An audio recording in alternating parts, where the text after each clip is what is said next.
ಲೋಕಸಭೆಗೆ ಬೇಕಾದಂತ ಸಿದ್ಧತೆಗಳನ್ನ ರಾಜ್ಯದ ಬಿಜೆಪಿ ನಾಯಕರು ಮಾಡಿಕೊಳ್ಳುತ್ತಾ ಇದ್ದಾರೆ. ಪ್ರಮುಖವಾಗಿ ಯಾವ ಕ್ಷೇತ್ರದಲ್ಲಿ ಏನೇನು ಪರಿಸ್ಥಿತಿ ಇದೆ ಅನ್ನೋ ಅವಲೋಕನ ಸದ್ಯ ನಡೀತಾ ಇದೆ. ನಿನ್ನೆ ಬೀದರ್ ಸಂಸದ ಭಗವಂತ ಖೂಬಾ ಅವರಿಗೆ ವಿರೋಧ ವ್ಯಕ್ತವಾಗಿತ್ತು. ಅವರಿಗೆ ಮತ್ತೊಂದು ಅವಧಿಗೆ ಟಿಕೆಟ್ ಕೊಡಬಾರದು ಅಂತ. ಇವತ್ತು ಮತ್ತೊಬ್ಬ ಕೇಂದ್ರ ಸಚಿವರಿಗೆ ಇದೇ ರೀತಿ ವಿರೋಧ ವ್ಯಕ್ತವಾಗಿದೆ. ಲೋಕಸಭಾ ಚುನಾವಣೆಯ ಬಗ್ಗೆ ಬಿಜೆಪಿ ಕ್ಷೇತ್ರವಾರು ಸಭೆಯನ್ನು ಮಾಡ್ತಾ ಇದೆ. ಸಭೆಯಲ್ಲಿ ದಿನಕ್ಕೊಬ್ಬರ ಬಗ್ಗೆ ಆಕ್ಷೇಪ ವ್ಯಕ್ತವಾಗ್ತಾ ಇದೆ. ಇವತ್ತು ಉಡುಪಿ ಚಿಕ್ಕಮಗಳೂರು ಕ್ಷೇತ್ರದ ಸಂಸದೆ ಕೇಂದ್ರ ಸಚಿವೆ ಶೋಭಾ ಕರಂದ್ಲಾಜೆ ಅವರ ವಿರುದ್ಧ ಅಸಮಾಧಾನ, ಅತೃಪ್ತಿ ವ್ಯಕ್ತವಾಗಿದೆ. ಅವರಿಗೆ ಟಿಕೆಟ್ ಕೊಡಬಾರದು ಅನ್ನೋ ಆಗ್ರಹ ಕೂಡ ಕೇಳಿಬಂದಿದೆ.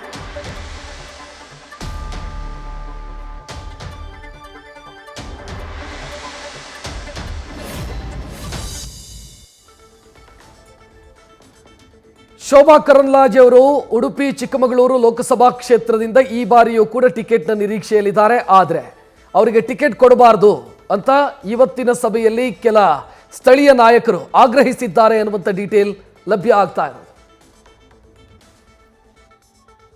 ಈ ಬಗ್ಗೆ ಹೆಚ್ಚಿನ ಡೀಟೇಲ್ ನೀಡೋದಕ್ಕೆ ನಮ್ಮ ಪ್ರತಿನಿಧಿ ಗಣಪತಿ ನೇರ ಸಂಪರ್ಕದಲ್ಲಿ. ಗಣಪತಿ, ಈಗ ಶೋಭಾ ಕರಂದ್ಲಾಜೆ ಅವರಿಗೆ ವಿರೋಧ ಯಾವ ಕಾರಣಕ್ಕಾಗಿ, ಏನು ಹೇಳಿದ್ದಾರೆ ಸ್ಥಳೀಯ ನಾಯಕರು?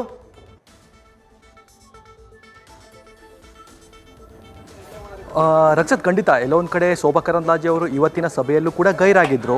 ಪ್ರತಿಯೊಂದು ಜಿಲ್ಲೆಯ ಸ್ಥಳೀಯ ನಾಯಕರ ಒಂದಷ್ಟು ಅಭಿಪ್ರಾಯಗಳನ್ನು ಪಡೆಯಲಾಗಿತ್ತು. ಅಂದರೆ ಲೋಕಸಭಾ ಕ್ಷೇತ್ರಕ್ಕೆ ಯಾರು ಅಭ್ಯರ್ಥಿಗಳಾಗಬೇಕು ಆ ಅಭ್ಯರ್ಥಿಗಳು ಸಂಪೂರ್ಣವಾಗಿ ಕಾರ್ಯಕರ್ತರಲ್ಲಿ ಜೊತೆಗೆ ಅಲ್ಲಿಯ ಸ್ಥಳೀಯ ಜನರ ಹೊಂದಾಣಿಕೆಯಲ್ಲಿ ಇದ್ದಾರೆ ಅನ್ನೋದು ಕೂಡ ಒಂದಷ್ಟು ಚರ್ಚೆ ಮಾಡಿದರು.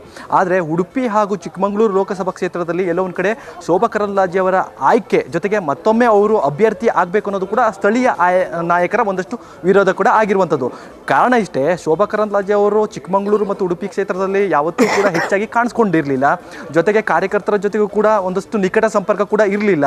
ಹಾಗೆ ಮುಖಂಡರ ಜೊತೆಗೆ ಒಂದಷ್ಟು ಸಂಪರ್ಕ ಕೂಡ ಕಡಿಮೆ ಆಗಿತ್ತು ಅನ್ನೋದು ಕೂಡ ಒಂದಷ್ಟು ನೇರವಾಗಿ ಆರೋಪವನ್ನು ಸ್ಥಳೀಯ ನಾಯಕರು ಮಾಡಿರುವಂಥದ್ದು.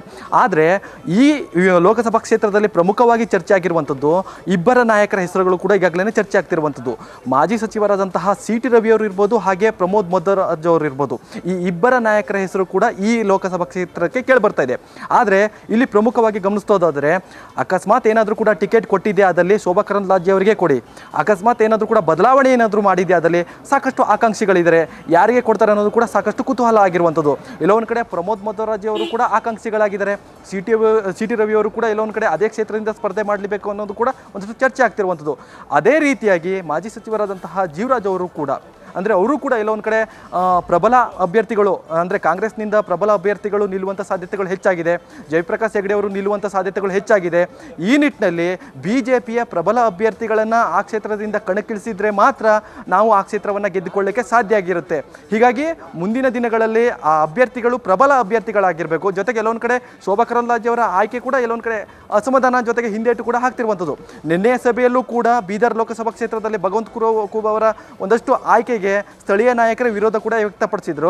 ಅದೇ ತೆರನಾಗಿ ಈಗ ಚಿಕ್ಕಮಗಳೂರು ಮತ್ತು ಉಡುಪಿ ಲೋಕಸಭಾ ಕ್ಷೇತ್ರದಲ್ಲೂ ಕೂಡ ಸ್ಥಳೀಯ ನಾಯಕರ ವಿರೋಧ ನೇರವಾಗಿ ಶೋಭಾ ಕರಂದ್ಲಾಜೆ ಅವರಿಗೆ ತಡ್ತಾ ಇರುವಂತದ್ದು. ರಕ್ಷತ್, ಧನ್ಯವಾದ ಗಣಪತಿ ಮಾಹಿತಿಗೆ.